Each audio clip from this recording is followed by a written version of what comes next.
Hello guys, welcome back to another mini vlog. ఈరోజైతే మీకు ఒక హెల్దీ శాండ్విచ్ అయితే మీతో షేర్ చేసుకుంటున్నాను. అవకాడో శాండ్విచ్ అండి.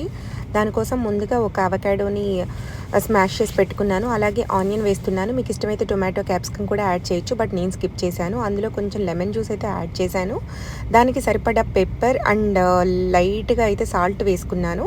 సాల్ట్ వద్దు అనుకున్న వాళ్ళైతే స్కిప్ చేయొచ్చు. ఇదంతా మంచిగా కలుపుకున్నానండి, మిక్స్ చేసుకున్నాను. కొంతమంది ఏంటంటే ఈ మయోనీస్ అండ్ హాట్ సాస్ కూడా అప్లై చేస్తారు one side of the bread. నేనైతే ఏం చేయలేదు. మంచిగా టోస్ట్ చేసి పెట్టుకొని ఈ మ్యాష్ చేసుకున్న అవకాడో అండ్ ఆనియన్ పేస్ట్ని మంచిగా స్ప్రెడ్ చేసుకున్నాను. ఇలా చేసుకున్న తర్వాత దీన్నైతే ఇలా 2 పార్ట్స్ కింద అయితే కట్ చేసుకున్నానండి సెంటర్కి. టేస్ట్ అయితే చాలా బాగుంటుంది, చాలా హెల్దీ. ఇప్పుడైతే టేస్ట్ చేసే టైం వచ్చేసింది. టేస్ట్ అయితే చాలా చాలా బాగుంది. And please don't forget to subscribe my YouTube channel. Thanks for watching. Bye bye.